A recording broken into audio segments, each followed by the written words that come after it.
સીતળાઈ માતાએ કીધેલું કે જ્યારે જાણવું જરૂર પડે ત્યારે જાણવું શક્તિનો ઉપયોગ કરજે. હવે આ શક્તિ જમણા હાથે ઉપાડી અને ખાલી મને પછી હટાવું.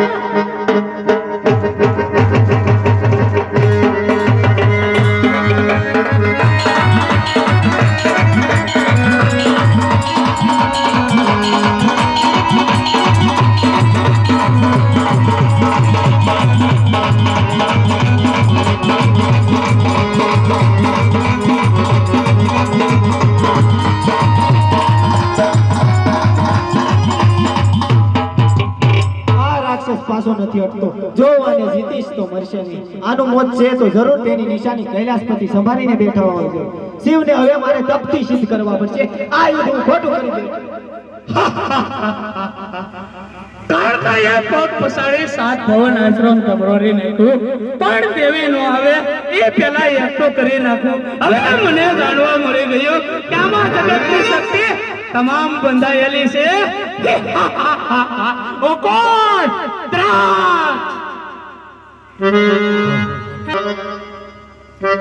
बोले तेरी जटा में बहती है गंगाधारा, बोले तेरी जटा में बहती है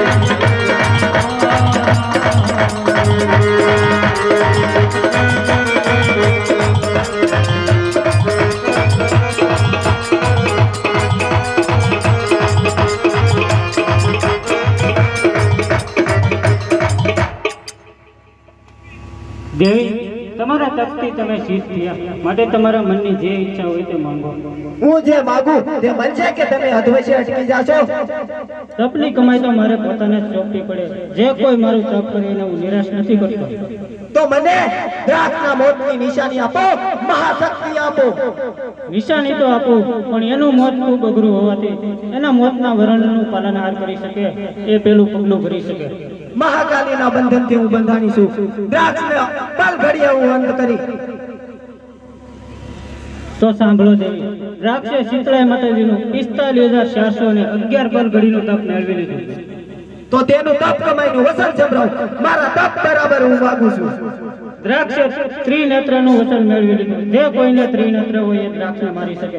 મારી પાસે ત્રિનેત્ર હોવા છતાં હું ન મારી શકું. શીતળાઈ દેવીએ મારું વસન તો આપી દીધું પણ હું મારા ત્રિનેત્ર તમને સોંપું છું. તમારા કપારે પ્રવેશ કરી દ્રાક્ષને મારજો. ત્રિનેત્ર સિવાય દ્રાક્ષ મળશે નહીં. આ નિશાની છે. તો આપો મને ત્રિનેત્ર, બીજું હું કાંઈ માંગતી નથી. લ્યો દેવી તમારી તપ કમાય. અને બીજું યાદ રાખજો, દ્રાક્ષ મળશે પણ પ્રાણ નહીં જાય પહેલા તમે સપના મોકલજો. પૃથ્વી ભસ્મ કરી દેવાનું હવે હું માંગી શકીશું. સપના હું મોકલીશ. જ્યારે શીતળાઈ દેવી ચંદ્રલોકથી પધારશે ત્યારે દ્રાક્ષ વસન જરૂર માંગશે અને પછી શીતળાઈ દેવી પોતાના હાથેથી પ્રાણને વિજય આપશે. ત્યાં સુધી યમરાજ પણ દ્રાક્ષને હાથ નહીં લગાવી શકે. આજથી આ ત્રિનેત્ર તમારા અને મારા કપારે યુગે યુગે તેજસ્વી બની જગતની દેખભાળ કરશે.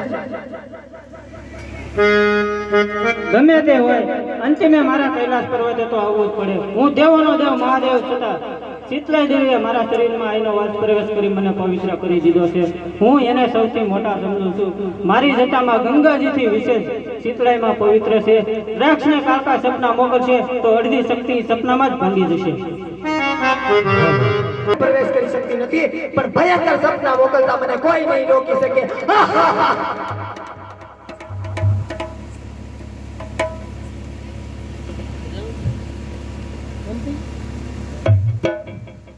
કોઈ દિવસ નહીં અને આજની નિંદરમાં ભયંકર સપનું જોયું. કોઈ શિષ્ય કાળા વસ્ત્ર પહેરી છૂટા વાર કરી આંખો ફરેથી પોતાના મોઢામાં મૂકી દીધી. પણ મને કોનો ડર? નિંદર તો હું પૂરી જ કરવાનો.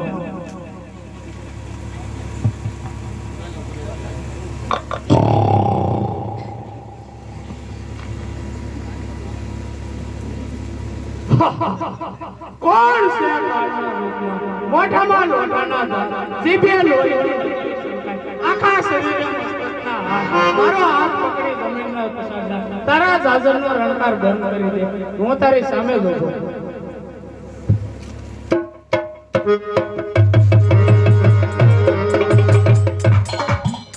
ત્રણ સિંહ એક સિંહ માથે 10 વીર યોદ્ધાઓ એના હાથમાં તીર કાંટા. આ બધા તીર કાંઠા મારા શરીરમાં ઉતારી દીધા જે હોય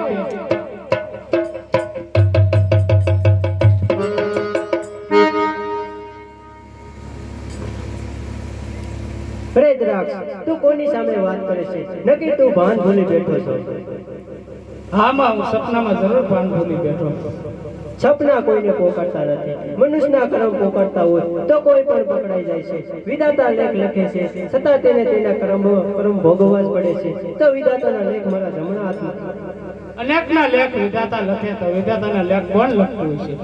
વિધાતા અને યમરાજાના લેખ હજી સુધી કોઈ લખી શક્યું નથી. છતાં તેના લેખ હું લખાવવાની. જ્યારે એના શરીરમાં આઈનો વાસ કરી ત્યારે એના લેખ હું ભયંકર લખાવીશ અને એની કલમ હું ધ્રુજાવીશ. દેવી મારા કાને હજે જાજરનો રણકાર સંભળાય છે. આને હું નહીં ગોતું ત્યાં સુધી હું જંપીશ નહીં. આ મારો હઠ છે. હઠ ક્રોધ ને અભિમાન એ તો શિવજીનો આહાર છે. હવે ત્રણ લોક જીતી પછી પાછો આવીશ ત્યાં સુધી હું જંપીશ નહીં. હવે મારો ક્રોધ હું દેવ લોક માથે વસાવીશ. હું જાઉં છું.